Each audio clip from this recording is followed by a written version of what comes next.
Hello दोस्तों, मैं रामनिका गांधी। मैं एक होम्योपैथिक विशेषज्ञ हूँ। आज मैं बात करूंगी नेरोपैथी के संदर्भ में। नेरोपैथी क्या होता है? नेरोपैथी का मतलब होता है कि आपके शरीर में बहुत सारे नर्व होते हैं और वह नर्व अपने अपने क्षेत्र में अपना अपना परफॉर्मेंस देते रहते हैं। तो अब ये बात कर लेते हैं कि नेरोपैथी कैसे होता है। नर्व या तो डैमेज हो जाता है या डिसफंक्शन हो जाता है, उस कंडीशन में नेरोपैथी होता है। नेरोपैथी होने के कारण भी बहुत है, लेकिन बहुत ज़्यादा उन लोगों को नेरोपैथी होता है जो लोग डायबिटिक होते हैं। तो नेरोपैथिक में बहुत सारे कंडीशन होते हैं, बहुत तरह के नेरोपैथी होते हैं, लेकिन पेरिफेरल नेरोपैथी बहुत कॉमन देखा गया है, बहुत ज़्यादा देखा गया है।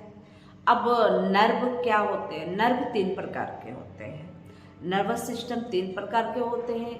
एक सेंसरी नर्व, दूसरा मोटर नर्व और तीसरा ऑटोनोमिक नर्व।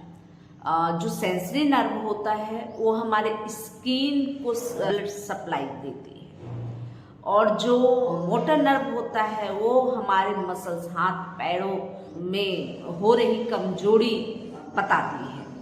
और जो ऑटोनोमिक नर्व होता है वो हमारे इंटरनल ऑर्गन को सप्लाई जाती है, जैसे किडनी हो गया, ब्लैडर हो गया, लिवर हो गया। इस तरह के जो ऑटोनोमिक नर्व सप्लाई देते हैं। पेरिफेरल नर्वोपैथी में दो नर्व डैमेज हो सकते हैं, एक मोटर नर्व और एक सेंसरी नर्व। मोटर नर्व अगर डैमेज होते हैं तो हाथ पैरों में झुंझुनाहट, पिन चुभने जैसे सेंसेशन, दर्द, जलन ऐसे महसूस होते रहते हैं। और अगर सेंसरी नर्व में अगर कोई दिक्कत होती है तो उसमें दो कंडीशन होते हैं, एक पॉजिटिव और एक निगेटिव। अब पॉजिटिव में क्या होता है? पॉजिटिव जो नर्व होते हैं उसमें जलन महसूस होते हैं, सनसनाहट महसूस होते हैं, इस तरह के स्थिति पैदा होती है। और निगेटिव क्या होते हैं? तो निगेटिव में यह होती है कि जब अगर निगेटिव सेंसरी नर्व में निगेटिव दिक्कत आती है तो हाथ पैर शून्य होने लगते हैं, सेंसेशन चला जाता है धीरे धीरे। तो इस कंडीशन को पेरिफेरल न्यूरोपैथी कहते हैं। अगर हाथ पैरों में जलन हो, बिजली कौंधने जैसा महसूस हो, झंझनाहट हो, चुभन हो, बहुत दर्द महसूस हो, ऐसी स्थिति में पेरिफेरल न्यूरोपैथी कहते हैं। अब पेरिफेरल न्यूरोपैथी के जैसे कि मैं बताई कि बहुत सारे कारण हो सकते हैं, जिसमें इंजरी हो सकती है, डायबिटीज जिसको प्रमुखता से लिया जाता है। अधिकांश जो पेरिफेरल न्यूरोपैथी होते हैं वह डायबिटिक लोगों को बहुत ज़्यादा देखने को मिलता है, क्योंकि बहुत लंबे समय तक अगर आपके ब्लड में शर्करा होती है, शुगर लेवल बढ़ा रहता है, वैसी स्थिति में आपके नर्व धीरे धीरे डैमेज होने लगते हैं। विटामिन B12, विटामिन D3 की कमी भी एक प्रमुखता से मानी जाती है। और अगर पेरिफेरल न्यूरोपैथी हुई है तो आपको क्या खाना चाहिए और क्या नहीं खाना चाहिए। तो अगर पेरिफेरल न्यूरोपैथी हुई है तो आप जैसे पंपकिन सीड है, अलसी सीड जिसे फ्लैक्स सीड बोलते हैं का सेवन करें, तिल का सेवन करें, आप अखरोट का सेवन करें, मूंगफली का सेवन करें, क्योंकि यह सब चीज ओमेगा 3 देती है, शरीर को सप्लाई करती है। Omega 3, magnesium, potassium. तो इससे क्या है कि नर्व की जो डैमेज होने की स्थिति है वह रिपेयर होने लगती है। चाहे कारण कुछ भी हो, आपका पेरिफेरल न्यूरोपैथी का कारण कुछ भी हो सकता है, डायबिटीज हो सकता है, इंजरी हो सकती है, या विटामिन मिनरल आयरन की कमी हो सकती है, कुछ भी हो सकता है। लेकिन अगर ये सब सीड का उपयोग करेंगे तो ये जैसे तिल जो है नर्व की एक बहुत अच्छी टॉनिक है। फ्लैक्स सीड यानी कि अलसी के बीज, जिसे कुछ लोग तीसी भी बोलते हैं, यह ओमेगा 3 का बहुत अच्छा सप्लायर है। आप आलमंड ले सकते हैं। आप आलमंड, अगर यह सब बहुत आपको कॉस्टली लगता है तो आप पीनट यानी कि मूंगफली का सेवन कर सकते हैं। मूंगफली में प्रचुर मात्रा में मैग्नीशियम होता है, ओमेगा 3 भी पाया जाता है, तो इसका यूज कर सकते हैं। आप पंपकिन सीड ले लें, इसका भी इस्तेमाल कर सकते हैं। इसमें भरपूर मात्रा में आपके जो नसों की जो हेल्थ को इम्प्रूव करे वो सब कुछ इसमें निहित होता है। इसलिए इन सीडों का इस्तेमाल करना शुरू कर दे। साथ में अगर आप हाई ब्लड प्रेशर से पीड़ित ना हो, अगर आप किडनी मरीज ना हो या आपके किडनी में या गुल ब्लैडर में स्टोन नहीं हो, तो आप पालक का भी इस्तेमाल भरपूर कर सकते हैं, क्योंकि पालक में भी यह सब गुण पाए जाते हैं। इसके अलावा अगर आपको इस तरह का प्रॉब्लम आ रहा है, शुरुआती दौर में ही आप सचेत हो जाए, चौकन्ना हो जाए, सावधान हो जाए, ताकि यह जो नर्व जो डैमेज होने की स्थिति है वह दिन प्रतिदिन बढ़ती जाती है। अगर आप शुरुआती दौर में सजग हो जाएंगे और इसके अनुसार आप भोजन करना शुरू करेंगे, डाइट में इन सब सीडों का इस्तेमाल करना शुरू कर देंगे और शुगर, मैदा बिल्कुल त्याग देंगे। शुगर, मैदा जो होती है यह आपके नर्व को दिन प्रतिदिन डैमेज और ज़्यादा करती रहती है और उससे आप बच सकते हैं, क्योंकि अगर नर्व पूरी तरह से डैमेज हो जाए तो उसको रिपेयर करना, उसको पुनः सुधारना बहुत ज़्यादा कठिन, दुश्वार हो जाता है और बहुत वक्त भी लगते हैं। इसलिए वक्त रहते जैसे ही आपको एहसास हो कि आपको इस तरह के प्रॉब्लम आ रहे हैं, आपको चलने फिरने में दिक्कत हो रही है, आपके हाथ पैरों में जलन महसूस होने लगी, या आपको अक्सर आपके पैरों में झंझनाहट, चुभन महसूस हो रही है या दर्द महसूस हो रहा है, नमनेस महसूस हो रहा है, तो आप इन सब चीज़ों को सबसे पहले त्यागना चाहिए। चीनी, अल्कोहल, स्मोकिंग और चावल, मैदा से दूर हो जाना चाहिए, ताकि आपके जो नर्व हैं और ज़्यादा डैमेज ना हो। और फिर कुछ होम्योपैथिक मेडिसिन है जो आपके इन नसों को पुनः सुधार सकती है, ठीक कर सकती है। अब बात कर लेते हैं कि वो कौन कौन सी दवाइयाँ हैं। तो नर्व के लिए बहुत अच्छी दवा है कैलीफॉस। कैलीफॉस हमारे होम्योपैथिक में नर्व की टॉनिक मानी जाती है, नर्व की जान मानी जाती है। इसलिए यह जो दवा है, जब कोई सिम्टम मैच नहीं कर रही, आपको लग रहा है कि आपका नर्व डैमेज हो रहा है, आपको झंझनाहट, सूनपन, जलन हाथ पैरों में फील हो रही है, आपको किसी तरह का सूनपन, नमनेस अगर फील हो रहा है, तो आप कैलीफॉस ले सकते हैं। इसे 3x या 6x में लिया जा सकता है।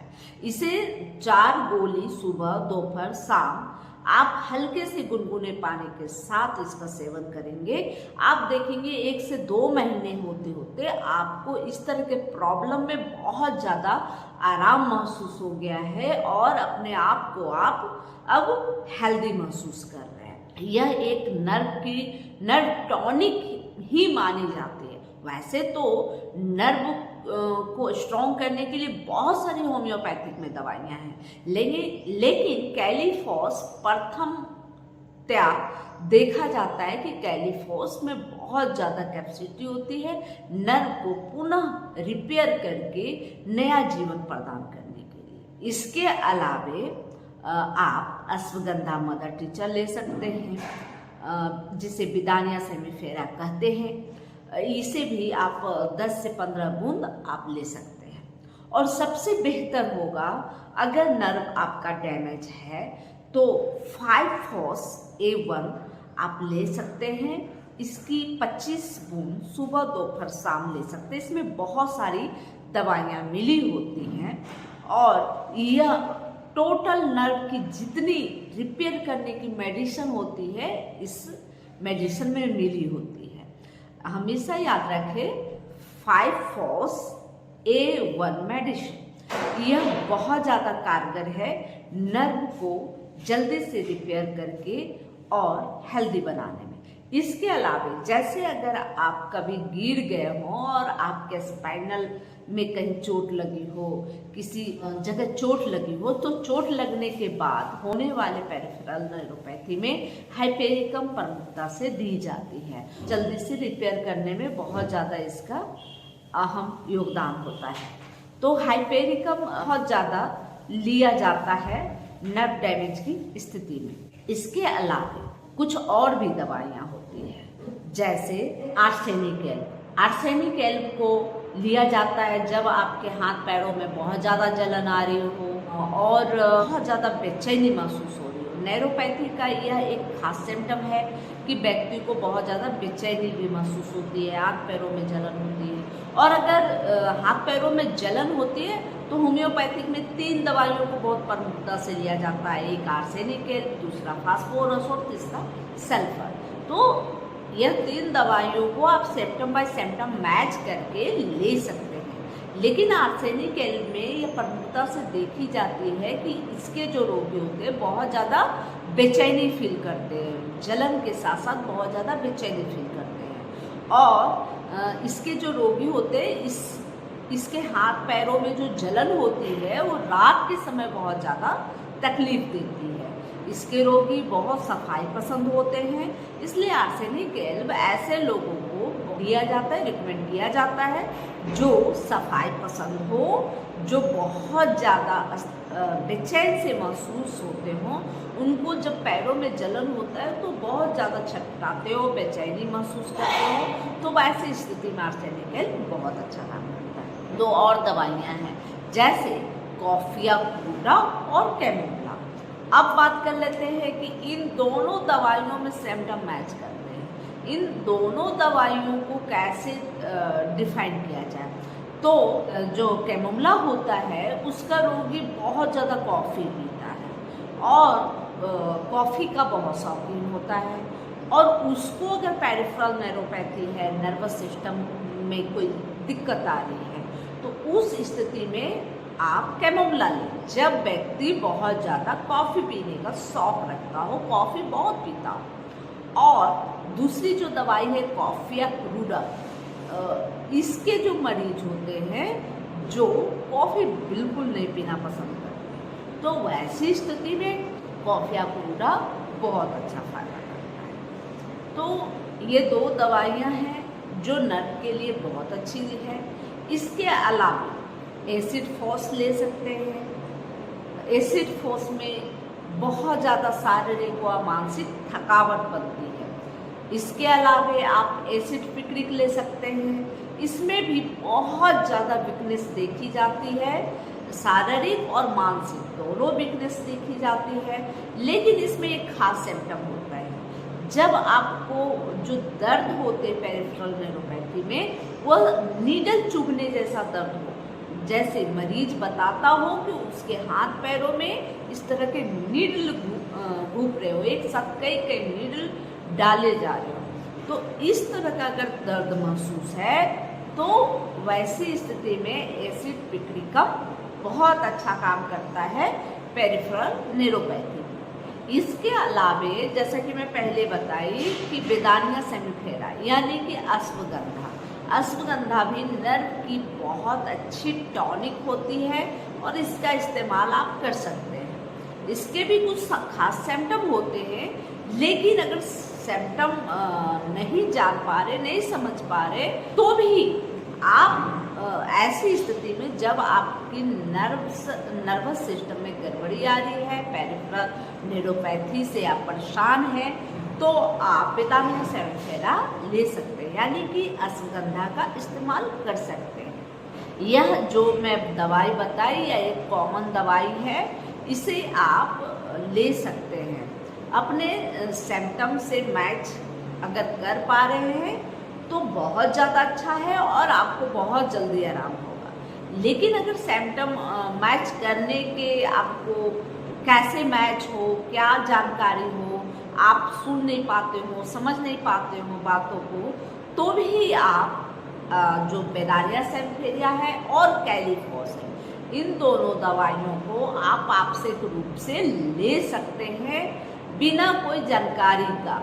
अगर आपके डॉक्टर बताते हैं कि आपको नैरोपैथी की समस्या हुई है, किसी भी प्रकार की नैरोपैथी की समस्या हुई है, उसमें कैलिफॉस व बेदानिया सेम्फेरा आप आवश्यक रूप से इस्तेमाल कर सकते हैं और अपने नर्व को और ज़्यादा डैमेज होने से रोक सकते हैं और नई जान उसमें डाल सकते हैं। तो यह रही मेरी तरफ से जानकारी पेरिफेरल नैरोपैथी के ऊपर। लेकिन चूँकि मैं यह जानकारी कई दफ़ा दे चुकी हूँ, आप लोग ध्यान से देखते नहीं हैं और इसे समझने की कोशिश नहीं करते। और किसी भी समस्या के निदान के लिए आप किसी अच्छे होम्योपैथी डॉक्टर के संपर्क में जरूर जाएं।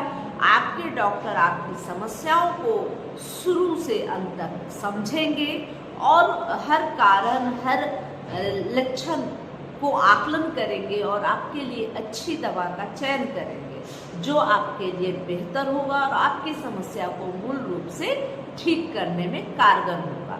तो इसलिए मैं आपको हमेशा बोलती हूँ कि किसी भी समस्या के निदान के लिए आपको एक अच्छे डॉक्टर से कंसल्ट जरूर करानी चाहिए। अगर आपको कोई ऐसे समझ में नहीं आ रहा तो आप मुझसे ऑनलाइन भी सेवा ले सकते हैं और अगर आप चाहें, अगर आपको सुविधा है तो आप मेरे क्लिनिक पर भी आ सकते हैं और मैं आपका ट्रीटमेंट कर सकती हूँ। किसी भी बीमारी में, किसी भी हेल्थ से जुड़ी किसी भी समस्या में, चाहे वो छोटी हो या बड़ी, सभी का निदान होम्योपैथिक में सुगम और सुरक्षित तरीके से होता है। लेकिन होम्योपैथिक के पास जब आप ट्रीटमेंट के लिए जाएं तो आप संकोच न करें अपनी समस्याओं को बताने में और अच्छी तरह से आप अपनी समस्याओं को अपने चिकित्सक को जरूर बताएं। जरूर आपकी समस्याओं का निष्पादन होगा और आप स्वस्थ और हेल्दी हो। यह जानकारी अच्छी लगे तो लाइक जरूर करें, सब्सक्राइब करें और बेल आइकन जरूर दबाएं। जय हिंद, जय भारत।